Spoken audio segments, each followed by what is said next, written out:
भोले बाबा के यहाँ 24 घंटे भगवान का नाम जप होता है। भोलेनाथ हर एक श्वास श्वास में राम लेते हैं।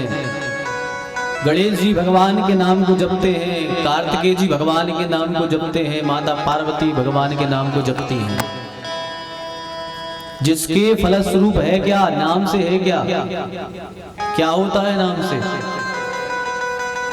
भगवान के नाम का जब वो है, इतना प्रभाव है कि भोले बाबा के यहाँ कभी, भोले बाबा की तो ठीक है, जो जन्मजात शत्रु होते हैं उनकी भी लड़ाई नहीं होती भोले बाबा के घर में, जो जन्मजात शत्रु हैं।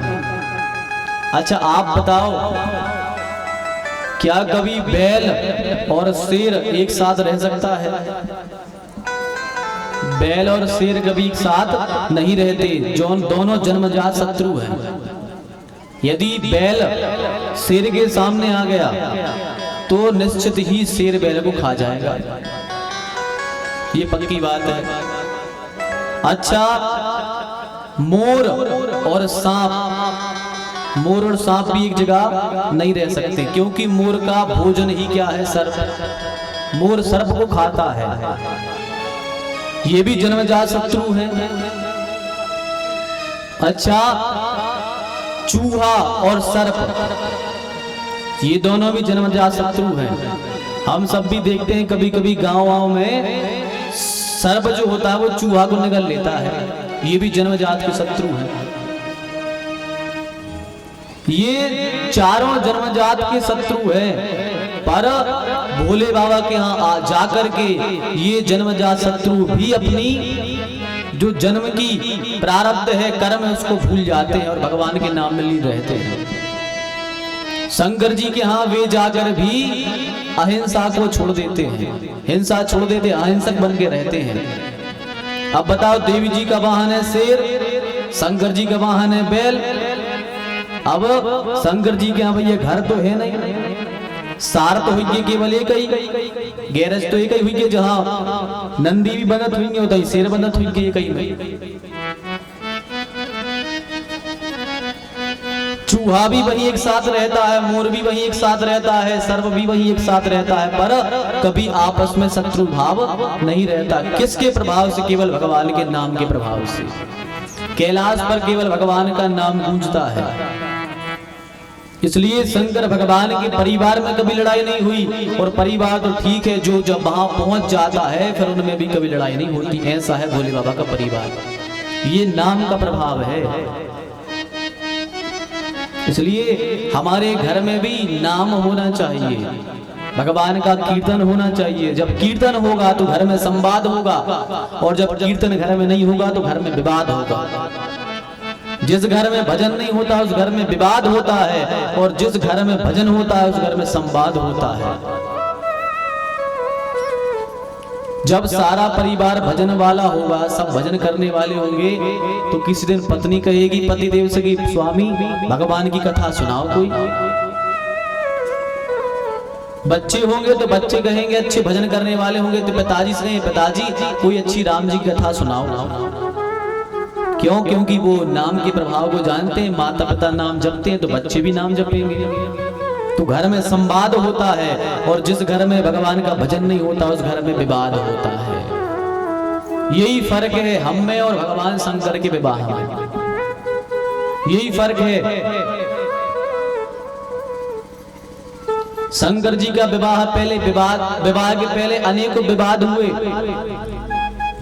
शंकर जी के विवाह के पहले विवाद हुआ, और बाद में कोई बता दे कि भगवान के घर में पार्वती जी के विवाह के बाद यदि विवाद हुआ हो तो फिर तो संवाद हुआ है। माता पार्वती कहती है भोलेनाथ हमें राम कथा सुनाओ, हमें कृष्ण कथा सुनाओ, फिर तो संवाद चले हैं। पर शादी के पहले बहुत विवाद हुए। कैसे कैसे विवाद हुए, चलिए शंकर जी के विवाह से जानते हैं। क्या हुआ, जब सृष्टि की रचना हुई, सृष्टि की रचना में ब्रह्मा जी ने शनक सनंदन सनातन सनत कुमारों को बनाया, 10 महर्षियों को प्रकट किया, अपनी छाया से महर्षि कर्दम को प्रकट किया, और अपने शरीर से ही शाम के समय ब्रह्मा जी ने एक स्त्री को प्रकट किया। शाम के समय प्रकट होने के कारण उसका नाम रखा गया संध्या। जब संध्या प्रकट हुई उसी समय ब्रह्मा जी ने क्या किया कि कामदेव को प्रकट किया था। उसी समय कामदेव को प्रकट किया और कामदेव को 5 बाण दिए कि ये 5 बाण रखो तुम। कामदेव अपने चले गए अलग रहने, यहाँ ब्रह्मा जी ने संध्या को प्रकट किया।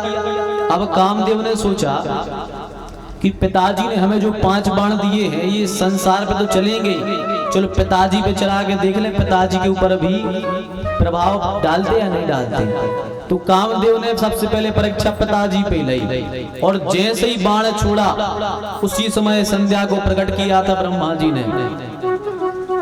तो जैसे ही काम का बाण लगा तो ब्रह्मा जी अपनी ही बेटी को देख करके मोहित हो गए, संध्या को देख के मोहित हो गए। अब जब संध्या को देखकर मोहित हुए, यह दृश्य देख रहे थे भोले बाबा। भोले बाबा देख रहे थे कि ब्रह्मा जी मोहित हो गए अपनी बेटी को देखकर। तो भोले बाबा को बहुत गुस्सा आई और ब्रह्मा जी के पास में आया और डांट लगाई, अरे ब्रह्मा तुझे शर्म ना आई, अपनी बेटी पर मोहित हो गया। अरे एक पिता हो तुम, अपनी बेटी पर मोहित हो गए, कैसे हो तुम? बहुत बातें सुनाई शंकर जी ने, बहुत डांटा ब्रह्मा जी को और डांट करके ब्रह्मा जी के यहाँ शंकर जी चले गए।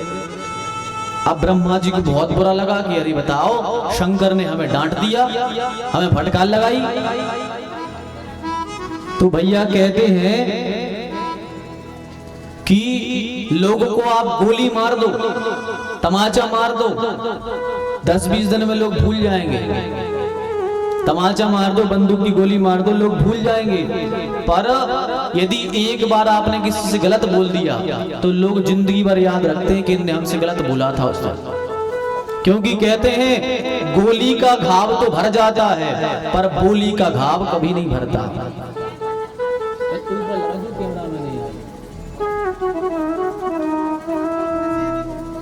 तो जब डांटा ब्रह्मा जी ने, तो शंकर जी ने जब डांटा ब्रह्मा जी को, तो ब्रह्मा जी को बहुत गुस्सा आई कि शंकर से हम बदला अवश्य लेंगे, इनने हमसे ऐसे शब्द बोले।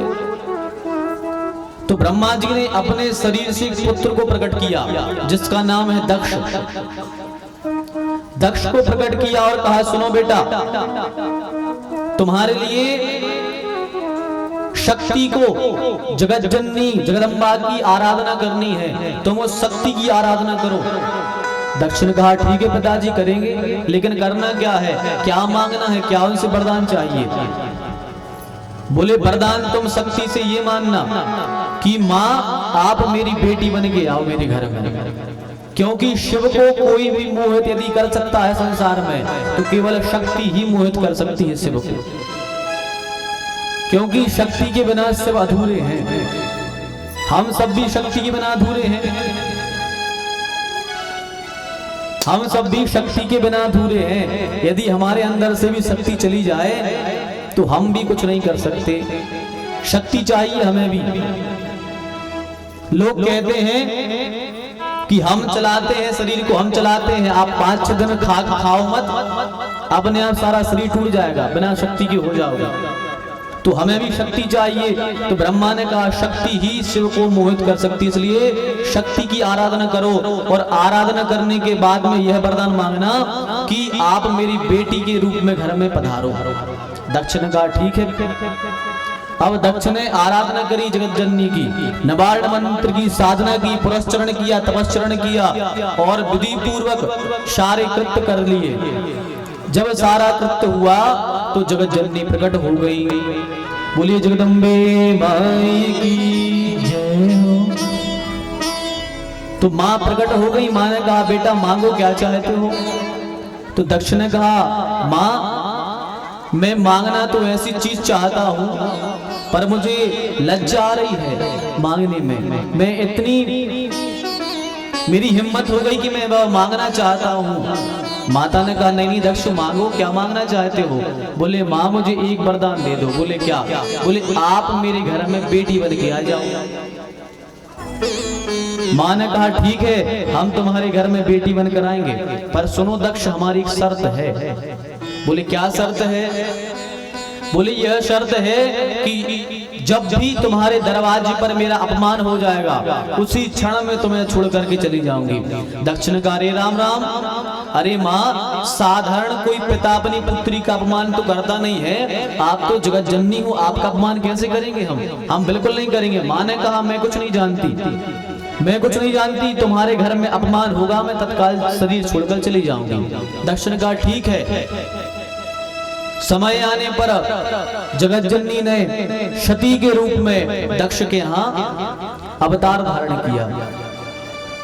सती माता ही वह जगत जननी बनकर के आई। सती माता भोलेनाथ को पाने के लिए तप करने लगी, घोर तप किया, और तप करने के बाद में ब्रह्मा जी के कहे अनुसार भोलेनाथ के साथ में माता सती का विवाह करा दिया। माता सती का विवाह हो गया।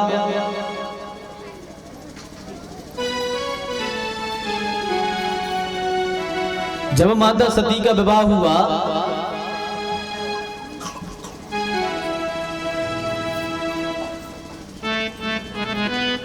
जब माता सती का विवाह हुआ तो भोलेनाथ माता सती को लेकर के कैलाश पधारे। अब जो है दक्ष को तो लेना है भोलेनाथ से बदला, क्योंकि ब्रह्मा जी का आदेश है। तो दक्ष ने क्या किया कि एक सभा का आयोजन किया। ब्रह्मा जी ने चराचर का जगतपति, उसको प्रजापति घोषित किया कि तुम चराचर के प्रजापति